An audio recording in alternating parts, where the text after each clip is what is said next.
మన పోలీసు వ్యవస్థలు, మన దగ్గర ఉన్న వ్యవస్థలు, నువ్వు ఫోన్ చేస్తే ఆ శవం చచ్చిపోయినాక శవాన్ని తీసుకోవడానికి వస్తారు పోలీసులు. అది నేను పోలీసులో తప్పు పడతలేను, అది వ్యవస్థలో ఉన్న లోపం. అది వ్యవస్థలో ఆ యొక్క వేల సంవత్సరాల నుంచి, వందల సంవత్సరాల నుంచి ఉన్న లోపాలు. ఇప్పుడు అమెరికాలో 5 నిమిషాల్లో వాడు పోలీసుడు వస్తాడు. అంటే మొత్తం చచ్చిపోయినాక శవాన్ని తీసుకోవడానికి వస్తారా? ఆ ఇన్సిడెంట్ కాకుండా కాపాడడానికి పోలీసులు రావాలి కదా. అంటే దాన్ని ఇంప్రూవ్ చేసుకోవాలి, ఆ ప్రాసెస్ని ఇంప్రూవ్ చేసుకోవాలి. అది అయిందా, నిజంగా అయిందా, ఎందుకు వచ్చిండు అనే లోపల ముసలిది నీళ్ళు ఆడుతుంది. ఆ లోపల వాడు కొట్టేసి వెళ్ళిపోతాడు.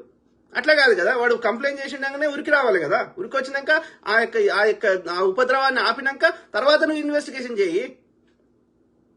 ఫస్ట్ అయితే నువ్వు ఇన్సిడెంట్కి వస్తే మళ్ళీ ఫ్యూచర్లో ఎవడన్నా రావాలంటే అట్లా చేయాలంటే భయపడతారు కదా. 5 నిమిషాల పోలీసు వస్తాడని ఆ వ్యవస్థను ఏర్పాటు చేసుకునే దమ్ము లేదా? మళ్ళీ 2 కానిస్టేబుల్ పంపిస్తే వాడిని కట్టించి పంపిస్తే వాడేం చేస్తారా? వాడిని కూడా కొట్టి పంపిస్తారు. ఒక జీపో ఒక పెద్ద వెహికల్లో ఒక 10 మంది మంచిగా గన్నులు పట్టుకుని వస్తే పోలీసు వాడు అప్పుడు వాడు భయపడతాడు, వాడు పారిపోతాడు. అంతేగాని 2 కానిస్టేబుల్ కి వానికి ఒక 2 కట్టెలు ఇచ్చి పంపిస్తే ఏం చేస్తారో వాడిని కూడా ఆ కట్టెలు తీసుకుని వాడినే కొట్టి పంపిస్తారు. సో ఈ వ్యవస్థలు ఉన్నాయి.